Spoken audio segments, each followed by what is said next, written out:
Good evening. मैं धर्मेंद्र कुमार राय और Unacademy judiciary के यूट्यूब चैनल पे आपका स्वागत है। जैसा कि आप लोगों को पता ही है, मैंने थंबनेल में भी डाला हुआ है कि आज जो हम लोगों की क्लास होगी, मैं इसमें उत्तराखंड एपीयू के जो प्री में परीक्षा हुई थी 2010 में, उसके पेपर को मैं सॉल्व कराऊंगा। इस क्वेश्चन पेपर में कुल 100 क्वेश्चन है और इसमें आईपीसी, सीआरपीसी, एविडेंस और पुलिस एक्ट के क्वेश्चन हैं। अब आप जानते हैं कि वहाँ का सिलेबस क्या है और ये जो उत्तराखंड एपीओ की परीक्षा देने वाले कैंडिडेट हैं उनके लिए तो बेनिफिशियल है ही। कोई भी परीक्षा आप जुडिशियरी या एपीओ की देते हैं जिसमें एविडेंस, आईपीसी और सीआरपीसी से संबंधित क्वेश्चन आते हैं, उन सारी परीक्षाओं के लिए ये बहुत ही फायदेमंद साबित होगा। और आपको इस 100 क्वेश्चन के सेशन में कुछ करने की जरूरत नहीं, सिर्फ आप अपने हाथ में मोबाइल या लैपटॉप रखिए और सिर्फ आप क्वेश्चन के आंसर को देखते हुए आगे बढ़ जाइए, क्योंकि मैं आपसे कोई क्वेश्चन पूछूंगा नहीं, उसमें समय ज़्यादा लग जाएगा आपको। इसलिए देर नहीं करते हैं, जल्दी से शुरुआत करते हैं बिना देर किए। तो आप बताइए कि क्या मेरी आवाज़ आप तक पहुंच रही है? कृतिका, नमस्ते। जैसा कि आप जानते हैं कि यह अनअकैडमी का प्लेटफॉर्म है और अनअकैडमी जितने भी कॉम्पिटिटिव एग्जाम हैं, सारी कॉम्पिटिटिव एग्जाम की प्रिपरेशन कराती है। और ये है अनअकैडमी जुडिशियरी का प्लेटफॉर्म। तो यहाँ जुडिशियरी से संबंधित या यूं कहें लॉ से संबंधित जितने भी एग्जाम होते हैं उनकी प्रिपरेशन कराई जाती है इस प्लेटफॉर्म पर। और यहाँ जो प्रिपरेशन कराई जाती है वो सही मार्गदर्शन मिलता है आपको, क्योंकि एजुकेटर जो यहाँ पर हैं, जो आपको गाइड करते हैं, वो देश के बेस्ट एजुकेटर हैं, क्वालिफाइड एजुकेटर हैं और एक्सपीरियंस्ड एजुकेटर हैं। तो इसलिए आप लोगों को इस तरीके की असुविधा नहीं होगी। जो सीखना है वही आपको सिखाया जाएगा, जिस तरीके से सीखना है वही सिखाया जाएगा। बात अगर अनअकैडमी जुडिशियरी के प्लेटफॉर्म की करते हैं तो इस प्लेटफॉर्म पर आपको दो तरीके की क्लासेस चलती हैं, स्पेशल क्लास और प्लस क्लास। स्पेशल क्लासेस बिल्कुल फ्री में होती हैं, वहाँ पर सारे एजुकेटर के फ्री के लेक्चर आपको उपलब्ध होंगे, बहुत सारे, मेरे भी हैं और बाकी के एजुकेटर के भी हैं। प्लस की क्लास जो होती है वो फ्री की नहीं होती, वो सिर्फ ऐसे लोगों के लिए ही होती है जिन्होंने इसका सब्सक्रिप्शन लिया हो। और अंतर क्या है कि पेड क्लास में ये जो बैच शुरू होते हैं, उस बैच का लाभ उन्हीं लोगों को मिल पाता है जिन्होंने सब्सक्रिप्शन लिया हुआ है, यानी प्लस के स्टूडेंट। वो सारे सब्जेक्ट पढ़ाए जाते हैं इस प्लेटफॉर्म पर जो कि आपकी परीक्षाओं के लिए जरूरी है।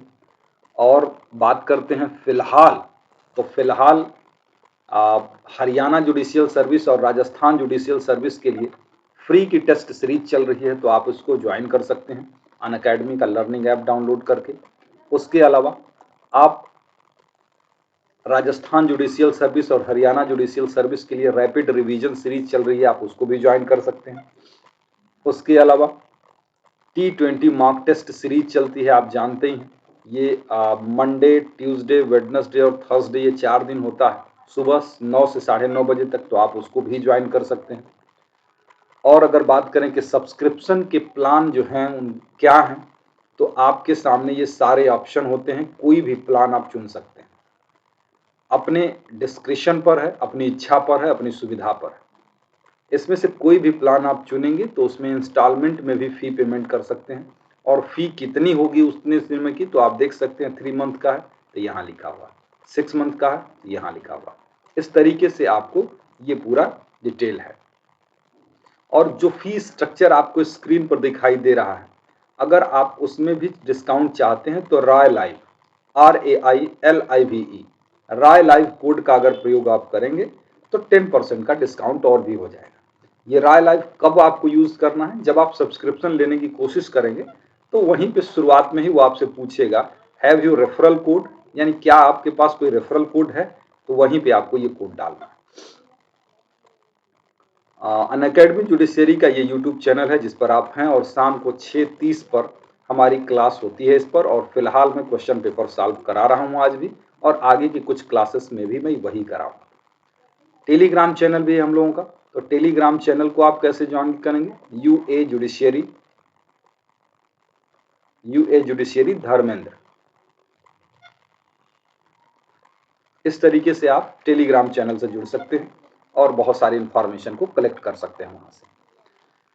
तो चलिए देर नहीं करते हैं और मैं जल्दी जल्दी क्वेश्चन को आप पढ़िए और उसको अपने से आंसर करते रहिए। मैं आगे बढ़ाता रहूँगा ताकि आप लोगों का निश्चित समय में आपको ज़्यादा से ज़्यादा क्वेश्चन कर पाए।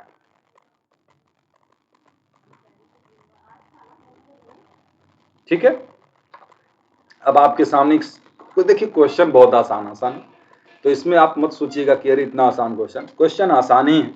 चूंकि माइनस मार्किंग होता है इसलिए आपकी थोड़ी सी असावधानी आपको गलत आंसर की तरफ ले जाती है और आपका सही में से भी माइनस हो जाता है। तो चलिए जल्दी जल्दी क्वेश्चन करिए। Distinction between culpable homicide and murder. कौन से केस में कल्पेबल होमिसाइड और मर्डर के बीच अंतर किया गया था? इसका ऑप्शन हो जाएगा सी, यानी आर वर्सेस गोविंदा के केस में। कभी कभी पूछ देता है कि इसमें जज कौन थे, तो जस्टिस मेलविल थे। ये भी पूछा जाता है प्री की परीक्षाओं में। चलिए आगे बढ़ते हैं। क्वेश्चन नंबर 2 है डिमिनिमिस नॉन क्यूरेट लेक्स, यानी विधि तुच्छ बातों पर ध्यान नहीं देती, ये कौन से सेक्शन पर बेस्ड है सिद्धांत? तो आप देख सकते हैं सेक्शन नंबर 91, डिमिनिमिन नॉन क्यूरेट लेक्स, यानी अगर छोटी मोटी क्षति होती है तो उसको विधि के अंतर्गत क्षति नहीं माना जाता और उसके लिए कोई कार्रवाई नहीं की जा सकती। ये है attempt to commit culpable homicide is provided in Indian penal code. Attempt to culpable homicide यानी आपराधिक मानववध करने का प्रयत्न कौन सी धारा में है? तो ये है सेक्शन 308। और मर्डर का अटेम्प्ट किस में है? 307। 306 में क्या है? आत्महत्या यानी सुसाइड करने के लिए अबेटमेंट। और 305 में सुसाइड करने के लिए अबेटमेंट वो बच्चा हो सकता है या कोई अनसाउंड माइंड पर्सन हो सकता है। सेक्शन बहुत ज्यादा उत्तराखंड में पूछे जाते हैं, बहुत ज्यादा सेक्शन बेस्ड क्वेश्चन होते हैं। मधु नमस्ते। अगला क्वेश्चन है against which of the following offences right of private defence of body does not extend to the causing death. कौन सा ऐसा मामला है जिसमें राइट ऑफ प्राइवेट डिफेंस को डेथ तक नहीं ले जाया जा सकता? तो ये इसमें हो जाएगा रेप है ही, अननेचुरल लस्ट है ही, किडनैपिंग है ही, मिसकरेज के संबंध में। मिसकरेज के लिए डेथ काज नहीं की जा सकती।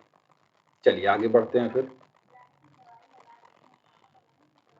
विच one of the following is presumed under law to be doli incapax. अक्षम गुड़िया का सिद्धांत कहाँ है?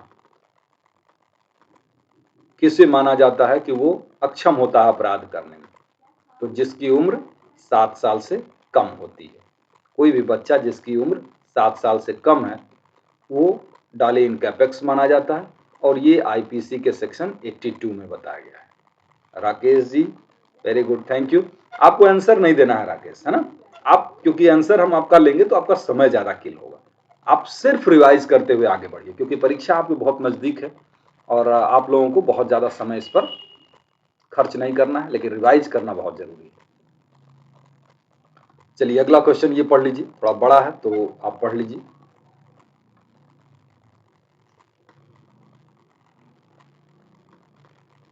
ठीक है, तो इसका आंसर आप देख रहे हैं कि पति पत्नी में लड़ाई होती है और पति उसके सीने पे चढ़ जाता है, हाथ में चाकू लेके उसको जान से मारना चाहता है, लेकिन पत्नी शोर मचा देती है। तो बाद घर के बगल में काम कर रहे लोग वहां पे आ जाते हैं और पत्नी उसके हाथ से चाकू छीन के उसको मार देती है। यहाँ आयोग ने जो आंसर माना था वो आंसर बी माना था, है ना, कि राइट ऑफ प्राइवेट डिफेंस में वो काम कर रही थी, जबकि ऐसा है नहीं। उसे कल्पेबल होमिसाइड के लिए दोषी होना चाहिए था मेरे अकॉर्डिंग, क्योंकि जब उसने चाकू छीन लिया तो उसको डेथ होने की डर समाप्त हो चुका था। तो इसलिए चाकू छीनने के बाद उसको जान से मारना कहीं ना कहीं वो अपने राइट ऑफ प्राइवेट डिफेंस को एक्सीड कर गई थी। चलिए आयोग ने उसका आंसर नो ऑफेंसिव माना था। क्वेश्चन नंबर 7 कि ए वर्क, पढ़ लीजिए उसको। एक व्यक्ति जो है कुल्हाड़ी से लकड़ी काट रहा है पूरी सावधानी के साथ और उसका कुल्हाड़ी का जो क्या कहते हैं फल निकल के चोट पहुंचा देता है किसी पर्सन को और उसकी मृत्यु हो जाती है। उसने कौन सा ऑफेंस किया? कोई ऑफेंस नहीं किया, क्योंकि ये एग्जाम्पल सेक्शन 80 पर बेस्ड है आईपीसी की, और आईपीसी का सेक्शन 80 ये कहता है कि कोई भी ऑफेंस, कोई भी कार्य ऑफेंस नहीं होगा यदि वो एक्सीडेंट में हो जाता है। अगला क्वेश्चन ये है, ये देख लीजिए, नेशनल इंटीग्रेशन यानी राष्ट्रीय अखंडता को प्रभावित करने वाले, राष्ट्रीय अखंडता को प्रभावित करने वाली बातें कौन सी धारा के अंतर्गत अपराध हैं? तो ये होगा 153B। बहुत सारे बच्चों में इसको लेके कंफ्यूजन होता है। तो ये राष्ट्रीय अखंडता नहीं है, धर्म, मूल वंश, जाति के आधार पर दो वर्गों में शत्रुता पैदा करना है, तो 153A होता है। और यहाँ पे जो आंसर, जो क्वेश्चन है नेशनल इंटीग्रेशन का, वो क्लास नंबर सी में आएगा, अरे ऑप्शन नंबर सी। तो ये देख लीजिए, एक पुलिस ऑफिसर जो है टॉर्चर करता है बी को कि वो कन्फेस कर ले, कौन सी धारा के अंतर्गत पनिशेबल ऑफेंस करता है? आप देखेंगे 330 के अंतर्गत। कई बार ये क्वेश्चन पूछा गया है डिफरेंट स्टेट के परीक्षाओं में कि 330 के अंतर्गत कोई रेवेन्यू ऑफिसर है, चाहे वो पुलिस ऑफिसर, ऐसा करेगा तो अगर वो हर्ट करता है तो 330 के अंतर्गत आता है, और वो अगर वो ग्रीवियस हर्ट करता है तो 331 के अंतर्गत आता है। तो देखिए, पूछता भले 330 ही है, आप ध्यान रखिएगा कि अगर मान लीजिए कभी 331 पूछ दे तो ग्रीवियस हर्ट के लिए 331 होगा, 330 नहीं होगा। अगला क्वेश्चन कर लीजिए, पढ़िए इसको। एक व्यक्ति दूसरे व्यक्ति को यह धमकी देता है कि अगर तुम इस रास्ते से जाओगे तो मैं एक कुत्ते से कटवा दूंगा, तुम्हारे ऊपर कुत्ता छोड़ दूंगा। कौन सा ऑफेंस उसने किया था? इसमें सही ऑप्शन हो जाएगा option number C, wrongful restraint होगा। क्योंकि रॉन्गफुल रेस्ट्रेंट है क्या? ये सेक्शन 339 में डिफाइन किया गया है, और ये बताता है कि कोई भी पर्सन जिस रास्ते से जाने का वो हक रखता है, उसे वहां जाने से रोक दिया जाना रॉन्गफुल रेस्ट्रेंट है। तो यहां पर रॉन्गफुल रेस्ट्रेंट कर दिया, क्योंकि कुत्ता छोड़ देगा तो उस रास्ते में वो जाएगा कैसे? अगला क्वेश्चन, ये कहता है कि किसी व्यक्ति को जबरदस्ती उसके घर से ले जाता है ताकि वो उसका मर्डर कर सके। कौन से सेक्शन के अंतर्गत वो आएगा ऑफेंस? एक पर्सन दूसरे पर्सन को जबरदस्ती एक स्थान से दूसरे स्थान पर ले जाता है ताकि वो उसका मर्डर कर सके। कौन से सेक्शन के अंतर्गत ऐसा ऑफेंस आएगा? ये आएगा 364 के अंतर्गत। ठीक है, चलिए अगला क्वेश्चन कर लेते हैं। देखिए बच्चों, मैं इसलिए जल्दी जल्दी कर रहा हूं ताकि आपको ज्यादा से ज्यादा क्वेश्चन कर पाए लिमिटेड टाइम के भीतर, और हम लोगों के पास जो लिमिटेड टाइम है उसमें आपका एक पेपर में पूरा सॉल्व करा दूं। तो कृतिका आप सुन रही हैं ना, मधु, राकेश, आप लोग सुन रहे हैं? Which of the following section of the Indian Penal Code is related to dowry death? Dowry death से रिलेटेड आईपीसी का कौन सा सेक्शन है? तो आईपीसी का सेक्शन है 304B। और अगर एविडेंस का डाउरी डेथ के संबंध में प्रिजम्पशन पूछे तो 3113B, वहां पे प्रिजम्पशन ऑफ लॉ बनती है, सेल्फ प्रिज्यूम। चलिए अगला क्वेश्चन कर लेते हैं। In which of the following provision of the Indian penal code forgery defined, यानी कूट रचना को किस में डिफाइन किया गया है?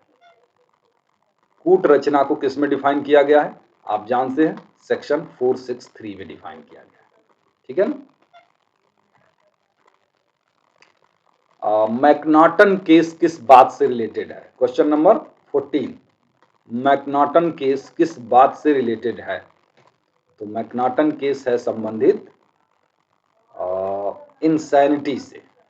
सेक्शन 84 है आईपीसी का, इंसैनिटी यानी विकृत चित्तता, विकृत चित्तता से संबंधित है। अगली बात, the abetment of an abetment is an offence in Indian penal code, यानी दुष्प्रेरण का दुष्प्रेरण भी अपराध है आईपीसी के अंतर्गत। कौन सी धारा के अंतर्गत? दुष्प्रेरण का दुष्प्रेरण अपराध है 107 है, 108 है, 109 है कि 110 है? तो वो सेक्शन है 108। एबेटमेंट का एबेटमेंट भी ऑफेंस है, और ये बताया कहाँ गया है? Explanation 4 of section 108। ठीक है, अगला question, A commits sexual intercourse with his wife aged under 15 years with her consent. क्या है, पत्नी के साथ वो सेक्सुअल इंटरकोर्स करता है, उसकी कंसेंट से करता है, उसकी एज 15 साल से कम है, क्या वो किसी अपराध का गिल्टी है? ये है रेप का गिल्टी, ठीक है ना, वो रेप का ऑफेंस करता है। हाँ दिव्या नमस्ते। चलिए अगला क्वेश्चन कर लेते हैं। In which of the following section of Indian Penal Code the provision relating to intercourse by public servant with woman on his custody is given? ये कहता है कि पब्लिक सर्वेंट के कस्टडी में अगर कोई वुमेन है और वो उसके साथ रेप करता है तो आईपीसी की कौन सी धारा उसके साथ लागू होती है? वो लागू होती है 376 बी। पब्लिक सर्वेंट द्वारा अपने कस्टडी में अगर कोई वुमेन है तो उसके द्वारा rape. Which one of the following offense cannot be committed at a private place? इसमें से कौन सा ऐसा ऑफेंस है जो प्राइवेट प्लेस पर नहीं किया जा सकता? प्राइवेट प्लेस पर नहीं किया जा सकता, ये अफ्रे है। देखने में बड़ा साधारण सा लगता है, अपनी साधारण प्रकृति के बिल्कुल विपरीत इसका नेचर है। अफ्रे है जिसको आईपीसी के सेक्शन 159 में डिफाइन किया गया है। वो ये कहता है कि ये सिर्फ पब्लिक प्लेस पर ही होता है, ये प्राइवेट प्लेस पर नहीं हो सकता, बाकी ये पब्लिक और प्राइवेट दोनों प्लेस पर हो सकता है। अगला question, with whom the offense of adultery may be committed under the Indian Penal Code? अब ये तो हालांकि ये क्वेश्चन 2010 का है, ये बात समझिएगा, मैंने क्वेश्चन तो बनाया नहीं है, ये आयोग का क्वेश्चन है और 2010 का क्वेश्चन हम लोग सॉल्व कर रहे हैं, उसके हिसाब से ये तो आप जानते हैं मैरिड वुमेन के साथ ही होता है। अगला क्वेश्चन कि the term thug has been defined in which of the following section of the Indian penal code? ठग को किस में डिफाइन किया गया? 310 और पनिशमेंट उसका कहाँ है? 311। तो ठग को डिफाइन किया गया है यहाँ पर। जनरली अब इसका यूज लगभग खत्म सा हो गया है, लेकिन धारा में है तो चूंकि आप लोगों को याद रखना है तो 310 में। बाल मुकुंद गुड इवनिंग। चलिए आगे बढ़ते हैं। अब आप जानते हैं K M Nanavati versus state of Maharashtra किस बात से संबंधित है? ये थेफ्ट, डकैती, abetment, grave and sudden provocation. बिल्कुल ग्रेव एंड सडन प्रोवोकेशन, गंभीर और अचानक प्रकोपन के मामले में बचाव मिला था, तो इसका जवाब है नहीं, क्योंकि प्रोवोकेशन जो था वो ग्रेव तो था लेकिन सडन नहीं था, सडन होना भी जरूरी है। चलिए अगला question, A spits over B, ये इट नहीं है ये बी है, which caused anyone to be, in this case A is guilty of, माने एक व्यक्ति दूसरे व्यक्ति पर थूक देता है, कौन सा ऑफेंस करता है? कौन सा ऑफेंस करता है? तो ये करता है क्रिमिनल फोर्स को यूज करता है, ठीक है ना। आप क्रिमिनल फोर्स की डेफिनेशन सेक्शन 349 में देखते हैं कि फोर्स है जो मोशन, चेंज ऑफ मोशन या सेसेशन ऑफ मोशन कर देता है दूसरे में। और आप देखते हैं क्रिमिनल फोर्स 350 में है जो कहता है कि जब एक पर्सन दूसरे पर्सन पे फोर्स का यूज करता है और वो उसकी कंसेंट के बिना करता है या कोई ऑफेंस करने के लिए करता है तो वो फोर्स जो होता है वो क्रिमिनल फोर्स बन जाता है। तो चमन सिंह गुड इवनिंग। अगला question, point out the case where actual commission of an offence can not be punished, यानी अपराध का वास्तव में किया जाना दंडित नहीं किया जा सकता। कौन सा है? थेफ्ट है, सुसाइड है, अटेम्प्ट टू थेफ्ट है, नन ऑफ द अबव। सही ऑप्शन सुसाइड। भाई अटेम्प्ट टू सुसाइड 309 में पनिशेबल है, लेकिन सुसाइड को कहां पनिशेबल किया गया है? कहीं नहीं, क्योंकि जब व्यक्ति सुसाइड कर ही लेगा तो उसमें कहां पनिश किए जाने का ऑप्शन ही खत्म हो जाता है। Under the Indian penal code in robbery there is, robbery में क्या होता है? आइदर थेफ्ट और एक्सटॉर्शन। आप सेक्शन नंबर 390 में जब रॉबरी के डेफिनेशन पढ़ते हैं तो उसमें लिखा है कि हर रॉबरी में या तो थेफ्ट होगा या फिर एक्सटॉर्शन होगा, अपने आप में कोई रॉबरी नहीं बन जाएगी। थेफ्ट या तो रॉबरी बन जाएगा या तो एक्सटॉर्शन रॉबरी बनेगा। चलिए अगला क्वेश्चन है, under which one of the following section of Indian penal code the principle of joint liability, joint liability का रूल कहाँ है, मतलब संयुक्त दायित्व का रूल कहाँ है, तो ये है आपका सेक्शन 34 में। ठीक है, सेक्शन 34। कभी कभी ऑप्शन इस तरीके से भी आ जाता है, सेक्शन 34 है, सेक्शन 35 है, सेक्शन 37 है ना, तो ये सब ज्वाइंट लाइबिलिटी का रूल है, लेकिन यहाँ उसमें ऐसा कोई सेक्शन नहीं है। 36 में ज्वाइंट लाइबिलिटी का नहीं है, इसलिए वहां पे ये दिया हुआ है। तो सेक्शन 34 जो ऑप्शन है उसके हिसाब से ये कहता है ग्रीवियस हर्ट, ग्रीवियस हर्ट को कितने प्रकार के ग्रीवियस हर्ट बताया गया है सेक्शन 320 में। बड़ा आसान सा क्वेश्चन है, 8 टाइप ऑफ ग्रीवियस हर्ट, है ना, 8 प्रकार के ग्रीवियस हर्ट बताए गए। विच section of IPC defines the criminal conspiracy, criminal conspiracy यानी आपराधिक षड्यंत्र को किस में परिभाषित किया गया है, तो वो किया गया है 120 ए के अंतर्गत। और 120 में उसके लिए पनिशमेंट होगा, यहां पूछ रहा है डिफाइन किया गया, तो 120 ए में हो जाएगा।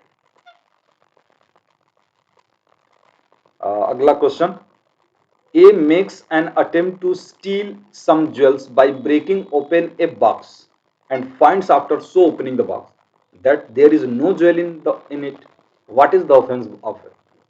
एक बक्सा खोल के निकालता है कि चोरी करेंगे, कुछ है ही नहीं बक्से में, कोई ऑफेंस हुआ? Yes, attempt to commit theft. कौन सा सेक्शन के अंतर्गत? तो सेक्शन 511 के अंतर्गत 511 में है, क्योंकि थेफ्ट का अटेम्प्ट आईपीसी में एक्सप्रेसली तो बताया नहीं गया, तो वो सारी चीज जो है 511 से रिलेटेड।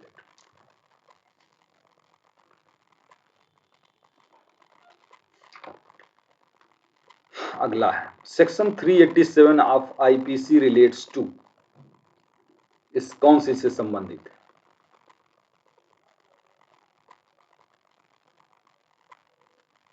किसी भी व्यक्ति को डेथ या ग्रीवियस हर्ट के भय में डालकर एक्सटॉर्शन करना, ये आपका ऑप्शन नंबर बी हो जाएगा।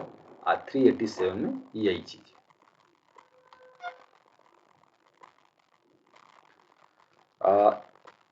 30 ए फाइंड्स ए रुपीज, मैंने एक व्यक्ति जो है एक सड़क पर रुपया पड़ा हुआ दिखता है और उस रुपये को उठा लेता है, उसने कोई अपराध किया या नहीं?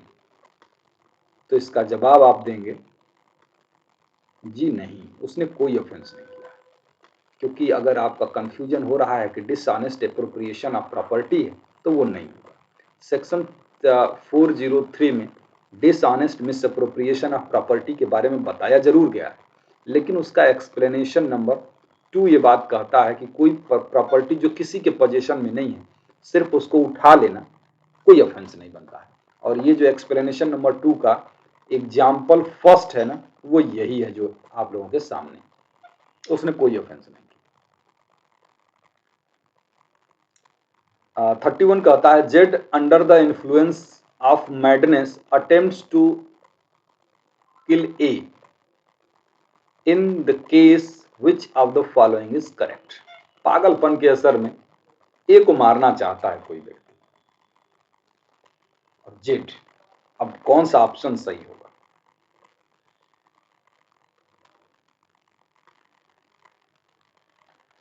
इसका सही ऑप्शन हो जाएगा option number B, Z is guilty of no offence. मतलब पागल है तो वो तो आपराधिक दायित्व से मुक्त है। कौन से सेक्शन के अंतर्गत? तो 84 के अंतर्गत। But A has right of private defence, क्योंकि ए को भी ऐसे हर व्यक्ति के प्रति राइट ऑफ प्राइवेट डिफेंस होता है जो कि जिससे उसको जान को खतरा है। तो यहाँ पे सेक्शन नंबर 98 के अंतर्गत ये दोनों बातें सही हो जाएंगी कि ए तो गिल्टी होगा नहीं होगा किसी ऑफेंस का, लेकिन जेड तो नहीं होगा, ए को राइट ऑफ प्राइवेट डिफेंस है, ऑप्शन नंबर बी।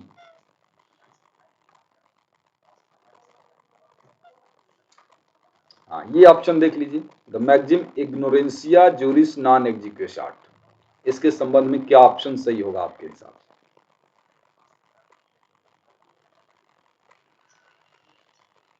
इग्नोरेंसिया जूरिस यानी विधि की भूल क्षम्य नहीं है, इस बात का कोई एक्सेप्शन आईपीसी में नहीं, इसका कोई एक्सेप्शन नहीं। सिर्फ आपको बेवकूफ बनाने के लिए ऑप्शन है। इसमें से कौन सा इनकोहेट ऑफेंस नहीं, इसमें से कौन सा इनकोहेट ऑफेंस नहीं है? तो आप देख सकते हैं कि अटेम्प्ट है ही, एबेटमेंट है, क्रिमिनल कॉन्स्पिरेसी है, किडनैपिंग इनकोहेट ऑफेंस नहीं है। इनकोहेट ऑफेंस क्या होते हैं? इनकोहेट ऑफेंस का मतलब वो ऑफेंस होता है जो ऑफेंस बिना इंजरी के भी ऑफेंस बन जाते हैं। अटेम्प्ट में कोई इंजरी नहीं होती तब भी ऑफेंस है, एबेटमेंट में कोई इंजरी नहीं होती तब भी ऑफेंस है, क्रिमिनल कॉन्स्पिरेसी में कोई इंजरी नहीं होती तब भी वो ऑफेंस है। चलिए अगला क्वेश्चन देख लीजिए, बड़ा ट्रेडिशनल क्वेश्चन है, कई बार परीक्षा में आया हुआ है कि एक स्कूल का टीचर जो है डिसिप्लिन को मेंटेन करने के लिए एक स्टूडेंट को जिसकी उम्र 11 साल है पनिश करता है साधारण दंड से। क्या उसने कोई अपराध किया? जी नहीं, उसने कोई ऑफेंस नहीं किया, ऑप्शन नंबर ए है, और वो 89 के अंतर्गत बचाव का दावा कर सकता है।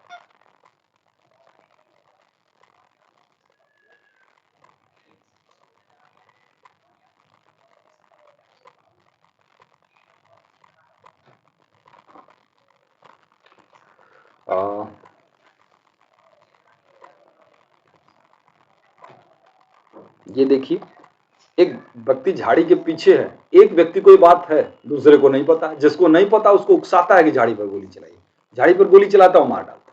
कौन सा ऑफेंस किया? इसका ऑप्शन हो जाएगा सी कि B is not guilty of any offence but A has committed the offence of culpable homicide. भाई जो जानता ही नहीं है वो कोई ऑफेंस का दोषी नहीं होगा, लेकिन जो जानता था वो कल्पेबल होमिसाइड का दोषी हो जाएगा। ये एग्जाम्पल आपको मिलेगी सेक्शन 299 धारा 299 का एग्जाम्पल। अगला क्वेश्चन,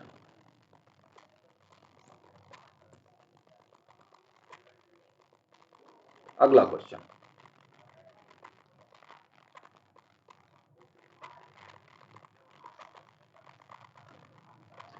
अगला है ए सेज टू बी, पढ़ लीजिए। एक व्यक्ति दूसरे से कहता है कि वो अपनी पत्नी को हमेशा के लिए खत्म कर दिया। ये क्या है? ये स्टेटमेंट क्या माना जाएगा? कन्फेशन माना जाएगा, क्योंकि अपराध को स्वीकार करना कन्फेशन है। अगला क्वेश्चन कर लीजिए, which one of the following section of Indian, पढ़ लीजिए,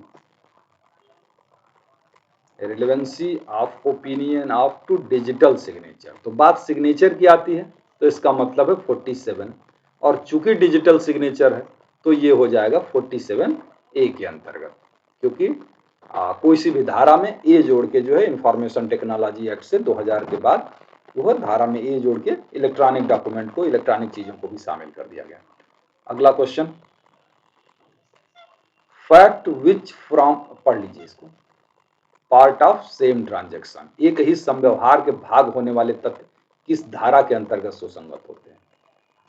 ये सेक्शन 6 के अंतर्गत होते हैं। रेस जस्टे का रूल इसी को कहते हैं, रेस जस्टे का रूल होता है सेक्शन 6 में। सेक्शन 5 में बताता है कि केवल फैक्ट इन इश्यू और रिलेवेंट फैक्ट का ही एविडेंस दिया जा सकता है। सेक्शन 7 ओकेजन कॉज इफेक्ट की बात करता है, और सेक्शन नंबर 9 बात करता है कि कोई भी फैक्ट है उसको एक्सप्लेन करने वाले फैक्ट जो होते हैं वो रिलेवेंट होते हैं, और आइडेंटिफिकेशन परेड वगैरह इसी में होती है।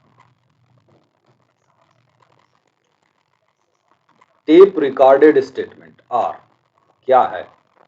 कोई स्टेटमेंट जिसे रिकॉर्ड कर लिया गया है वो किस प्रकार का एविडेंस होगा? बिल्कुल, ये होगा आपका डॉक्यूमेंट्री एविडेंस। डॉक्यूमेंट्री एविडेंस होगा इसमें, क्योंकि जो कुछ भी स्थायी कर ली गई वो डॉक्यूमेंट्री हो गई। चलिए अगला क्वेश्चन का, confession made by a person, पढ़िए पढ़िए पढ़िए पढ़िए।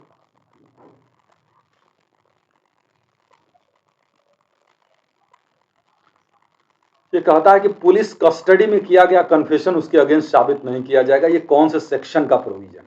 बहुत आसान है, 26 का आता है, लेकिन इसका एक एक्सेप्शन एक्सेप्ट करता है कि अगर मजिस्ट्रेट के इमीडिएट प्रेजेंस में किया जाएगा तो वो रिलेवेंट हो जाएगा। क्वीन इम्प्रेस वर्सेस अब्दुल्ला की केस कहां पर है, किससे रिलेटेड है? क्वीन इम्प्रेस वर्सेस अब्दुल्ला, ये केस है डाइंग डिक्लेरेशन से रिलेटेड, मृत्युकालिक कथन से संबंधित। ये ओरल एविडेंस जब आप पढ़ेंगे तो उसमें भी मिलेगी केस। ये आप क्वीन इम्प्रेस सेक्शन नंबर 119 पढ़ेंगे तो उसमें भी ये केस मिलेगी, क्वीन इम्प्रेस अब्दुल्ला की केस। एक तरीके से सेक्शन नंबर 8 पढ़ेंगे तो उसमें भी क्वीन इम्प्रेस वर्सेस अब्दुल्ला की केस मिलेगी। How many section and chapter are there in Indian evidence act? कितने चैप्टर और कितने सेक्शन हैं इंडियन एविडेंस एक्ट के अंदर? 11 चैप्टर, 167 सेक्शन।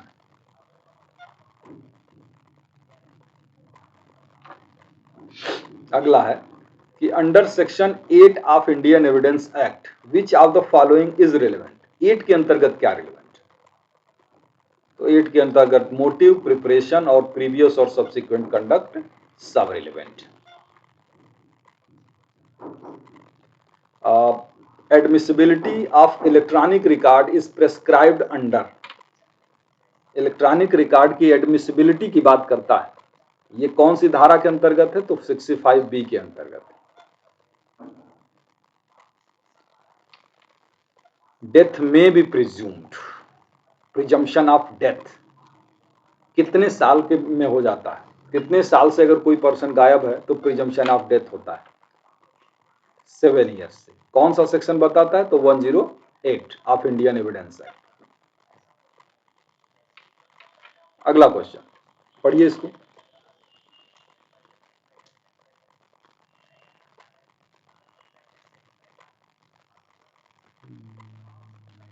अब इसमें देखिए सारे क्वेश्चन ऑप्शन सही हो सकते हैं, मैं बता देता हूं आपको। ये ABC सब सही हो सकता है, चूंकि D दिया है तो उसमें भी कोई प्रॉब्लम नहीं है, मतलब ऑप्शन नंबर B और C सही ज्यादा हो रहा है। ये भी सही हो सकता है ऑप्शन नंबर A भी, लेकिन अब चूंकि आयोग ने इसका आंसर यही माना था, ये भी सही है, कोई गलत नहीं है ये।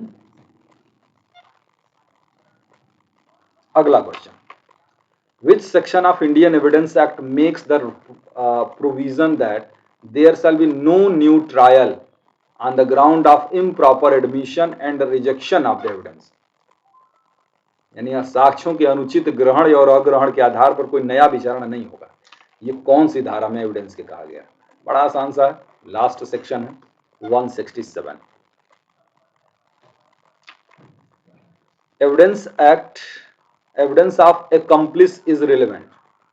एक्कम्प्लिस यानी सह अपराधी के एविडेंस की बात कहां किया गया है? तो ये किया गया है सेक्शन 133 के अंतर्गत कि एक्कम्प्लिस भी कॉम्पिटेंट विटनेस है और इसके स्टेटमेंट के आधार पर भी कन्विक्शन किया जा सकता है। चलिए अगला क्वेश्चन ले लीजिए। What is the definition of not proved? मतलब साबित नहीं हुआ, ये सेक्शन 3 में है ना। और ये बताता है कि ये fact is said to be not prove when it is neither proved not disproved. कोई भी तथ्य साबित नहीं हुआ तब कहा जाता है जब यह न तो साबित हो पाया और न ही ना साबित हो पाया। आपका ऑप्शन नंबर C हो जाएगा। लीडिंग क्वेश्चन में बी आस्क्ड, लीडिंग क्वेश्चन कब पूछा जा सकता है? Cross examination, section 143। anything, state of thing or relation of thing capable of being perceived by the senses। क्या है?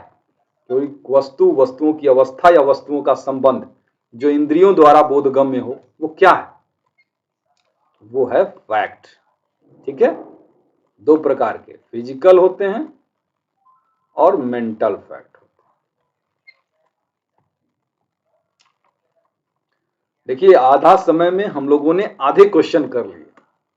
अब हो सकता है कि आपको इससे प्रॉब्लम भी हुई हो, तो अगर कहिए तो मैं थोड़ा सा स्पीड धीमा कर दूं। बताइए बच्चों, जिन लोगों को थोड़ी सी असुविधा हो रही है स्पीड से, थोड़ा सा बताएं तो मैं थोड़ी सी स्पीड स्लो कर दूं, 2-4 मिनट एक्स्ट्रा ही सही।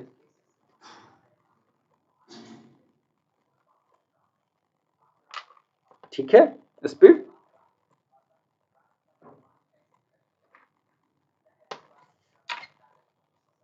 स्टोपेल का रूल यानी विबंधन का रूल कहां बताया गया है? चलिए ठीक है, तो स्टोपेल का रूल कहां बताया गया है? ये बताया गया, क्योंकि देखिए क्वेश्चन का लेवल बहुत ज्यादा है नहीं ना, तो आपके हिसाब से नहीं, बस रिवीजन ही करना है, क्योंकि ये इससे आइडिया लगेगी कि आपको उत्तराखंड के पेपर कैसे आते हैं और गलतियों को करने से आप बचेंगे। आपको ऐसा नहीं कि क्वेश्चन आ नहीं रहे होंगे, आ रहे होंगे क्वेश्चन, लेकिन फिर भी आप गलत करेंगे, तो वो गलतियां कम होंगी अगर आपने प्रैक्टिस किया है तो। बस यही इसका फायदा। कई नई चीजें भी कुछ मिल ही जाएंगी। मैं बता दूं, आपको मैं लॉ का ये करा रहा हूं आज, मैं कल जीएस का कराऊंगा, फिर परसों जो होगा फिर लॉ का कराऊंगा, फिर उसके बाद जो है फिर जीएस का कराऊंगा। तो मैं आपको प्रैक्टिस करा दूंगा आपका वहां जाने से पहले। चलिए अगला क्वेश्चन कर लेते हैं। डगडू वर्सेस स्टेट ऑफ महाराष्ट्र। डगडू वो की केस एविडेंस में बड़ी फेमस है। डगडू वर्सेस महाराष्ट्र किससे संबंधित है? अभी जस्ट हम लोगों ने देखा था डगडू वाली केस एकम्प्लिस यानी सह अपराधी से संबंधित है। सह अपराधी, ठीक। चलिए, the object of cross examination, प्रति परीक्षा का उद्देश्य क्या होता है? प्रति परीक्षा का क्या उद्देश्य होता है? ये साक्षी की विश्वसनीयता को चेक करना, उसकी सत्यवादिता को परखना। अगला क्वेश्चन क्या है? अगला है डाइंग डिक्लेरेशन के संबंध में कौन सा प्रावधान है भाई? मृत्युकालिक कथन के संबंध में कौन सा प्रावधान बताता है? ये बताता है सेक्शन 32 का clause number 1, dying declaration. Dying declaration के लिए क्या मृत्यु का डर होना जरूरी है? बिल्कुल नहीं, भारत में ऐसा बिल्कुल नहीं है। ये सिविल और क्रिमिनल दोनों प्रकार के मामलों में लागू होता है डाइंग डिक्लेरेशन 32। नेक्स्ट क्वेश्चन, षड्यंत्रकारी द्वारा कही या की गई बातें सुसंगत हैं, कौन सी धारा के अंतर्गत? तो ये धारा है 10। दो केस, आर वर्सेस ब्लैक और Mirza Akbar versus state of Maharashtra. R versus black और मिर्जा अकबर, ये दो केसेस इस यहाँ पर इंपॉर्टेंट हैं। कभी कभी ये भी पूछ देता है कि लेमिंगटन रोड शूटिंग केस कौन सी है? लेमिंगटन रोड, तो ये मिर्जा अकबर वाली केस है। साक्षी जाने जीएस में रीजनिंग एंड एप्टीट्यूड आता है क्या? एचजेएस मतलब हरियाणा जुडिशियल सर्विस साक्षी या फिर हायर जुडिशियल सर्विस। अगला question, Indian evidence act came into force on. Evidence act किस डेट को इन्फोर्स हुआ था? तो वो हुआ था 1 सितंबर 1872 को। मैं पूछ रहा हूं साक्षी कि एचजेएस का मतलब क्या? दोनों फुल फॉर्म होता है ना, हायर जुडिशियल सर्विस भी होता है, हरियाणा जुडिशियल सर्विस। बेटा हरियाणा के संबंध में मुझे बहुत आइडिया नहीं है, मुझे नहीं लगता कि ये रीजनिंग भी पूछता होगा, मुझे नहीं लगता है ऐसा, क्योंकि जुडिशियरी के एग्जाम में रीजनिंग नहीं पूछता।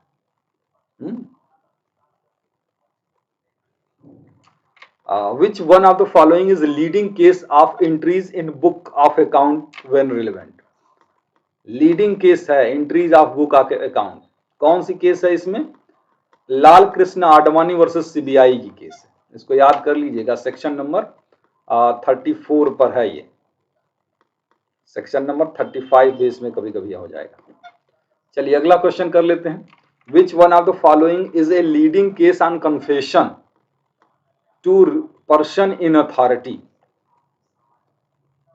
माना section number 24 of Indian evidence Act बात करता है ना कि पर्सन इन अथॉरिटी की बात करता है, तो वो लीडिंग केस है Pyarelal Bhargava versus state of Rajasthan.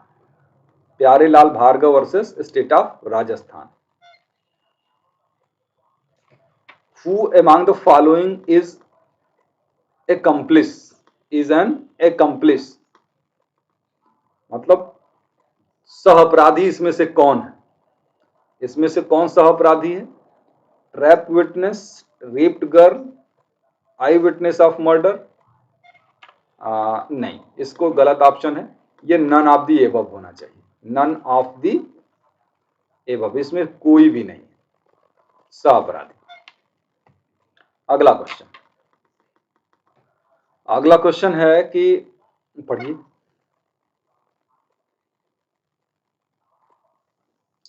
कौन सी धारा है जिसमें पुलिस ऑफिसर को बिना वारंट के अरेस्ट करने का पावर देती है? सीआरपीसी की कौन सी धारा है? तो वो है सेक्शन नंबर 41। बिना वारंट के पुलिस अरेस्ट कर सकती है उन परिस्थितियों में।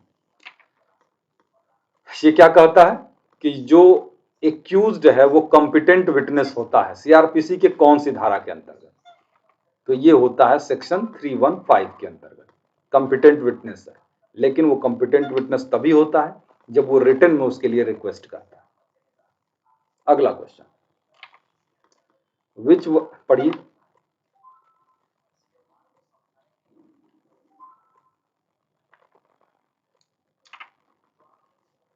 ये कहता है कि अगर इन्वेस्टिगेशन के दौरान कोई स्टेटमेंट कोई पर्सन देता है और पुलिस अधिकारी उसको लिख लेता है तो उस पर सिग्नेचर उस पर्सन का नहीं कराएगा। ये कौन सी धारा में? ये धारा है 162।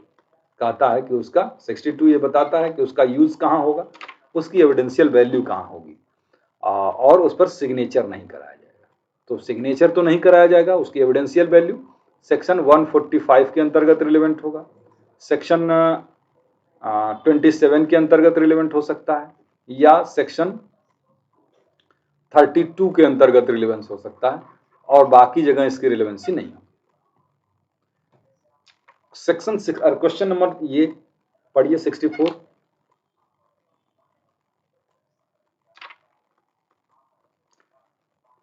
पब्लिक सिक्योरिटी के संबंध में पावर जो है आर्म फोर्सेस की किस धारा के अंतर्गत बताई गई है?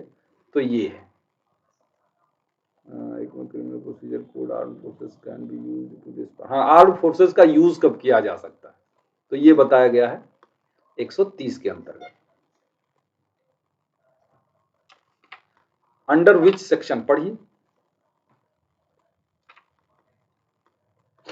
कौन सी धारा है सीआरपीसी की जिसमें बताया गया है कि एक्यूज्ड को पुलिस रिपोर्ट और अन्य दस्तावेजों की कॉपी दी जाएगी?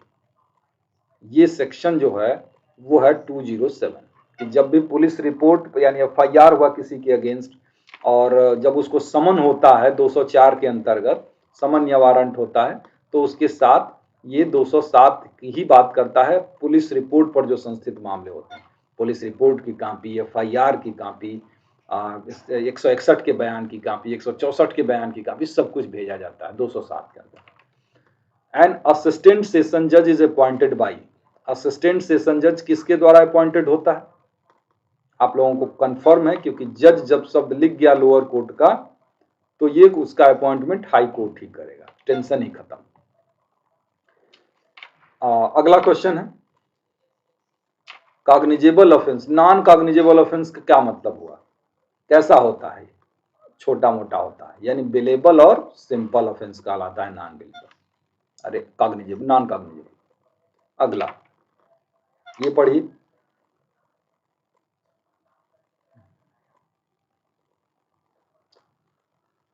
किसी पर्सन के पोजीशन में अगर कोई डॉक्यूमेंट है तो उसको पेश करने के लिए समन किस धारा के अंतर्गत सीआरपीसी में भेजा जाता है?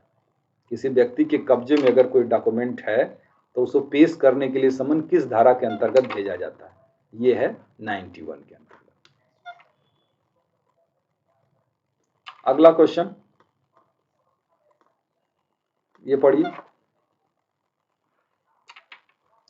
फ्री लीगल एड सीआरपीसी में कौन से सेक्शन में? सीआरपीसी के कौन से सेक्शन में फ्री लीगल एड है निःशुल्क विधिक सहायता? आप देखेंगे ये 304 में, 304 में है। सीपीसी के आर्डर नंबर 33 में, कॉन्स्टिट्यूशन के आर्टिकल नंबर 39A में। तो बहुत सारे जगह इसके संबंध में प्रोविजन। अगला क्वेश्चन 70 नंबर पढ़िए।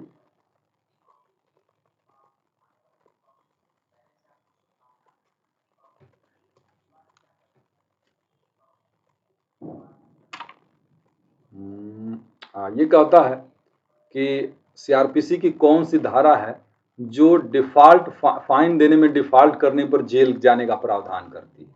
कि अगर किसी पर्सन पर फाइन लगाया गया और वो फाइन देने में डिफॉल्ट करता है तो उसके बदले में जेल होगी।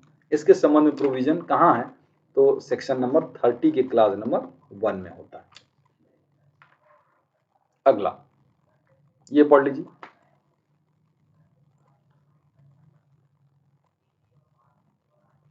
यानी कि ये 71 नंबर को ये कहता है कि अगर किसी पुलिस थाने के प्रिसाइडिंग ऑफिसर को ये पता चलता है कि उसके जुरिस्डिक्शन में किसी पर्सन ने सुसाइड कर लिया है तो वो क्या करेगा, इसके संबंध में प्रोविजन कहाँ है? तो वो प्रोविजन है सेक्शन 164 में इंक्वेस्ट के लिए, और वो जाएगा एग्जीक्यूटिव मजिस्ट्रेट के पास, एग्जीक्यूटिव मजिस्ट्रेट के पास जाएगा, इसकी सूचना देगी। अगला क्वेश्चन, अंडर विच सेक्शन, पढ़िए। कहता है ये करता है कि वारंट का एग्जीक्यूशन को अवॉइड करता है कोई पर्सन, वारंट के निष्पादन को प्रतिरोध करता है, उसका पालन नहीं करता, तो ऐसी स्थिति में उसको प्रोक्लेम्ड एब्सकॉन्डर किया जा सकता है, यानी उसको फरार होने की उद्घोषणा की जा सकती है। कौन सी धारा के अंतर्गत? तो ये धारा हो जाएगी 82, और यहां पे क्या होगा 82 के बाद? अटैचमेंट 83। ऑब्जेक्शन कहां होगे? ये होगा 84 के अंतर्गत। अगला क्वेश्चन, ये पढ़िए, थोड़ा सा बड़ा है। ये कह रहा है कि कोई भी पर्सन, अरे पब्लिक प्रोसिक्यूटर या असिस्टेंट पब्लिक प्रोसिक्यूटर जो किसी मामले का इंचार्ज है, वो कोर्ट की कंसेंट से विड्रा कर सकता है मामले को, माने उसका क्या कर सकते हैं, प्रत्याहरण कर सकता है। तो वो कौन सी धारा के अंतर्गत पब्लिक प्रोसिक्यूटर की पावर है? ये है 321 के अंतर्गत, ठीक है, 321 के अंतर्गत 321 में है कि पब्लिक प्रोसिक्यूटर विड्रा कर सकता है केस को। यहां क्या लिखा है? Not correctly match, not correctly match, सही से कौन सा मैच नहीं कर रहा?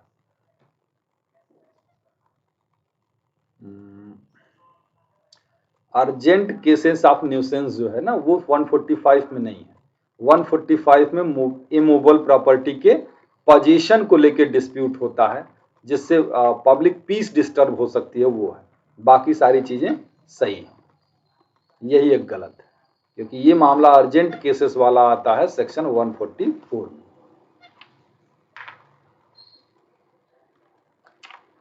अगला क्वेश्चन पढ़िए। एक बार अगर किसी पर्सन को कन्विक्ट कर दिया गया, एक्विटल हो गया किसी ऑफेंस के संबंध में, यानी दोष मुक्ति या दोष सिद्धि हो गई, तो फिर से उसका ट्रायल नहीं किया जाएगा उसी ऑफेंस के लिए। कौन सी धारा में प्रावधान है सीआरपीसी के? तो सेक्शन 300 में। अगला है कि विच one of the following section of criminal procedure code provides for joint trial for several offences. कई ऑफेंसेस के ज्वाइंट ट्रायल, कई अपराधों का एक साथ विचारण कौन सी धारा के अंतर्गत होता है? तो इसमें ये सही ऑप्शन 223 दिया है, जबकि ये गलत ऑप्शन है। कई अपराधों का विचारण नहीं होता है, यहाँ कई व्यक्तियों का विचारण होता है, ठीक है ना, 221 के अंतर्गत। अपराधों का विचारण जो एक साथ होता है वो 218 के प्रोविजो में होता है, 219 में होता है, 220 में होता है और 221 में होता है। 223 में तो ऑफेंसेस का नहीं है ज्वाइंट, पर्सन का है। अगला question, which one of the following section is related to appointment of assistant public prosecutor. Assistant public prosecutor कौन सी धारा के अंतर्गत होता है? सहायक लोक अभियोजक, जिसकी परीक्षा का पेपर आप सॉल्व कर रहे हैं, इसका अपॉइंटमेंट होता है सेक्शन 25 के अंतर्गत। पब्लिक प्रोसिक्यूटर पूछेगा तो पब्लिक प्रोसिक्यूटर सेक्शन 24 के अंतर्गत। पब्लिक प्रोसिक्यूटर के लिए एक्सपीरियंस 7 साल का होना चाहिए, इसके लिए एक्सपीरियंस कोई नहीं। Which one of the following offence is triable summarily. कौन सा ऐसा अपराध है जिसका संक्षिप्त विचारण किया जा सकता है? संक्षिप्त विचारण यानी छोटा मोटा अपराध, तो उसका कौन सा इसमें से लग रहा है? ये ऑप्शन नंबर डी, यानी कोई अपराध जिसमें पनिशमेंट 2 साल से अधिक का है ही नहीं, ऐसे ऑफेंसेस का ट्रायल समरी ट्रायल हो सकता है। ये पढ़िए, हाई कोर्ट की रिवीजन की पावर कौन सी धारा में है सीआरपीसी के? हाई कोर्ट के रिवीजन की पावर सीआरपीसी के कौन सी धारा में? तो ये आप पढ़ेंगे 401 में। सेशन कोर्ट की अगर पूछ दे तो कौन सी धारा में होगा? 399 में। एडिशनल सेशन जज का पूछे तो 400 में। Under which one of the following section of criminal procedure code inherent power can be exercised by the high court. High court CrPC के कौन सी धारा के अंतर्गत अंतर्निहित शक्तियों का प्रयोग करता है? ये कई बार रिपीटेड क्वेश्चन है, और सबको ये बात पता है 482। अगला क्वेश्चन ये पढ़िए,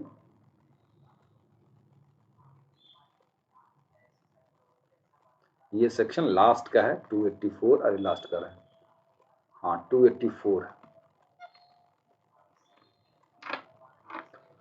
ये है आपका अगला question,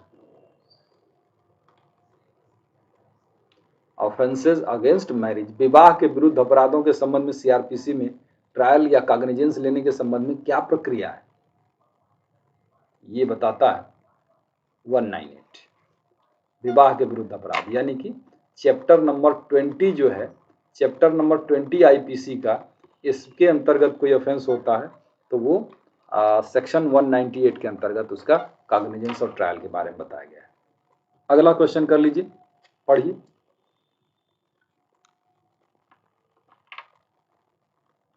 interpreter bound interpret truthfully, यानी कि जो इंटरप्रेटर है उसकी ड्यूटी बनती है, वो बाध्य होता है कि वो सही सही जो है इंटरप्रेट करे।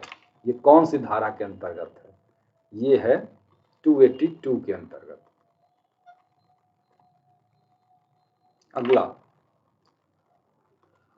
ऑब्जेक्ट ऑफ इन्वेस्टिगेशन, क्या होता है अन्वेषण का उद्देश्य, क्या होता है अन्वेषण, मतलब 2H परिभाषा किया गया। क्या ऑब्जेक्ट होता है, ऑब्जेक्ट होता है to collect evidence against the accused, क्या है, टू कलेक्ट एविडेंस, साक्ष्य एकत्रित करना उसका उद्देश्य होता है। अगला क्वेश्चन, रेफरेंस कहां किया जाता है, निर्देश, निर्देश कहां किया जाता है, तो निर्देश हमेशा हाई कोर्ट को किया जाता है। अगर सीआरपीसी की बात कर रहे हैं तो सेक्शन 395 के अंतर्गत निर्देश होता है। ये क्वेश्चन पढ़िए, ये पुलिस एक्ट से क्वेश्चन है, ये पुलिस एक्ट से क्वेश्चन है, इसको पढ़िए।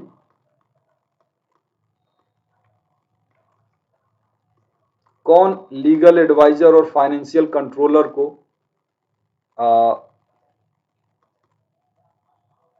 अपॉइंट करता है, तो इसके लिए स्टेट गवर्नमेंट अपॉइंटमेंट आता है, ठीक है ना।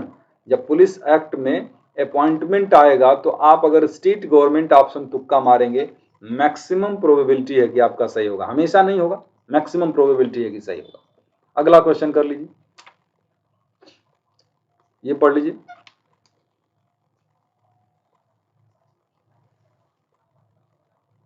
जनरल डायरी रखने के संबंध में ड्यूटी कहां है, जनरल डायरी के संबंध में ये है सेक्शन सर, पता नहीं क्यों मुझे लग रहा है 44 है, क्या मैंने पढ़ा नहीं है उत्तराखंड एक्ट, लेकिन अब ये है तो अब आंसर है इसमें, तो यही मान लीजिए, आप लोगों को ज्यादा याद होगा मुझसे। अगला question, who is authorised for overall administration of public force under the Uttarakhand police act, overall administration of public force कौन ऑथराइज है इसके लिए, तो डायरेक्टर जनरल ऑफ पुलिस, यानी कि डीजीपी, पुलिस का सबसे बड़ा अधिकारी। चलिए अगला क्वेश्चन ये है, ये पढ़िए।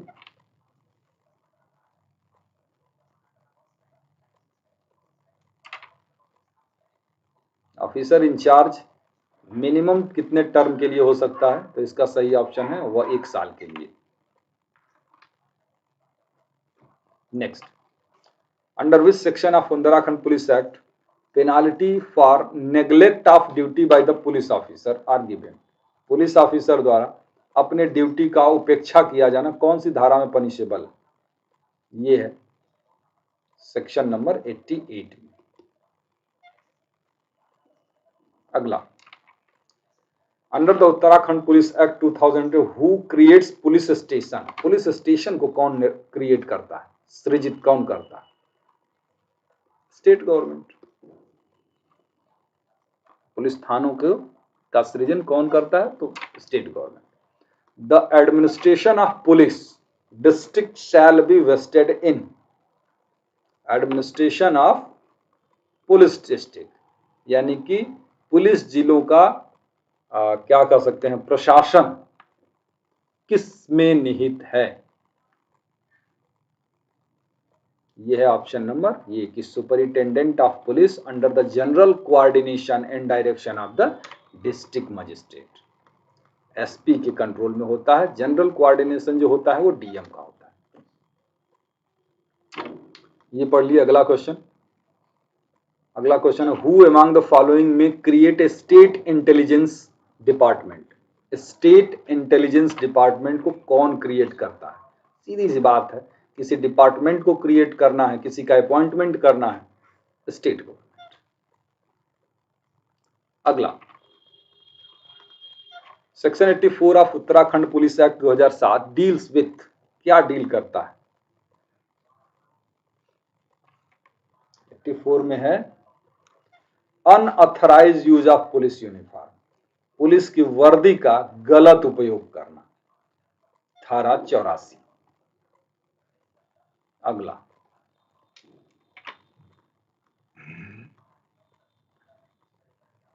Disciplinary penalty under section 23 of Uttarakhand police act, क्या है उसमें? डिसमिशल है, रिमूवल है, रिडक्शन ऑफ इन सैलरी है, विथ होल्डिंग प्रमोशन है, क्या है उसमें?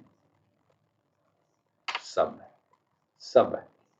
डिसिप्लिनरी एक्शन में उसको डिसमिस किया जा सकता है, सर्विस से रिमूव किया जा सकता है, सैलरी कम की जा सकती है, प्रमोशन को रोका जा सकता है, सब कुछ किया जा सकता है। Section 31 of Uttarakhand police act 2007 contains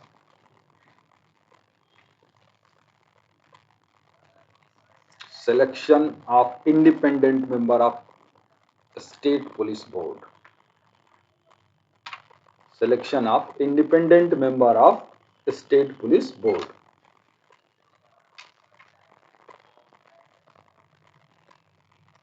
ठीक है, चलिए अगला क्वेश्चन कर लेते हैं। अब आप भी थक ही गए होंगे, बस एक दो क्वेश्चन और हैं।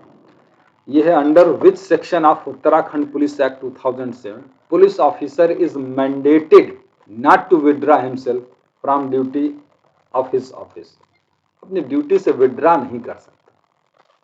ठीक है, ये कह रहा है सेक्शन 44। ये है आपका अगला question. A senior police officer में परफॉर्म एनी ड्यूटी, पढ़ लीजिए।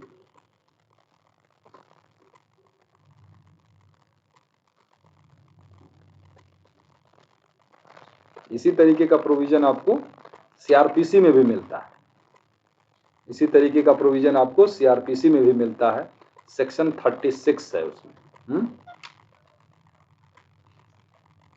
कि जो बड़ा कर सकता है वो छोटा, जो छोटा कर सकता है वो तो बड़ा कर ही सकता है। अगला क्वेश्चन है under the Uttarakhand police act 2007 to whom appeal lies against the punishment given by the director general of police. DGP अगर पनिशमेंट देता है तो उसकी अपील कहाँ होगी? बैठे हैं ना सरकार, स्टेट गवर्नमेंट के पास। डीजीपी अगर कोई पनिशमेंट देगा तो उसकी अपील जो होगी वो सरकार के पास होगी। और ये है आपका आज का last question, who shall prescribe an insurance coverage for all police officer against injury, disability और death caused while the duty. माने अगर ड्यूटी के दौरान अगर किसी पुलिस ऑफिसर को कोई इंजरी होती है, डिसेबिलिटी होती है या मृत्यु हो जाती है तो उसके लिए इंश्योरेंस कवरेज मिलेगा। ये कौन कराएगा, कौन रिस्पॉन्सिबल होगा उसके लिए? ये होगा स्टेट गवर्नमेंट, राज्य सरकार। गार्जियन है राज्य सरकार। ज़्यादातर मामलों में अपॉइंटमेंट हो, अपील हो, इस तरीके के मामलों में जो होगा वो राज्य सरकार ही होगी। तो इस तरीके से आज का सेशन हम लोग यहीं पे समाप्त करते हैं। उम्मीद है कि आप लोगों का अच्छा रिवीजन हुआ होगा और आगे कल परसों और परसों के बाद जो क्लास होगी हम लोगों की इसी विषय पर होगी।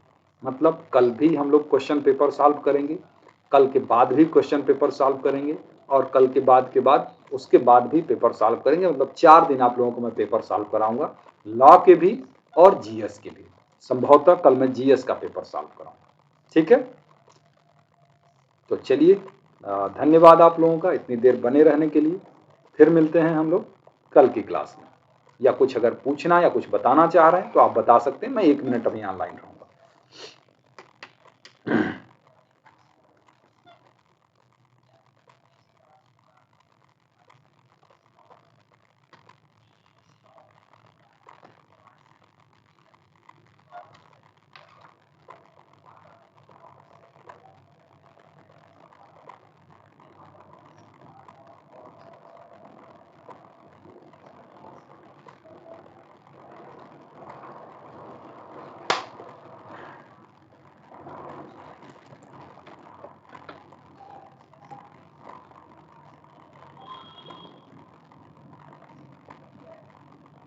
अच्छा हिंदी में करा दें तो फिर बेटा तो 2 बार ना हमको कराना पड़ जाएगा, नहीं तो मैं करा देता, हिंदी में भी मैं करा देता। तो चलिए अगर हो सकेगा तो कल मैं जीएस वाला पेपर हिंदी में ही करा दूंगा, ठीक है? हिंदी वाला ठीक रहेगा, जीएस का पेपर, जीएस का पेपर हिंदी में करा देते हैं, लॉ का पेपर इंग्लिश में करा देते हैं, क्योंकि आसान है, लॉ में कोई दिक्कत नहीं है, जीएस में दिक्कत हो सकती है। चलिए ठीक है बेटा, तो फिर कल मिलते हैं, बाय बाय।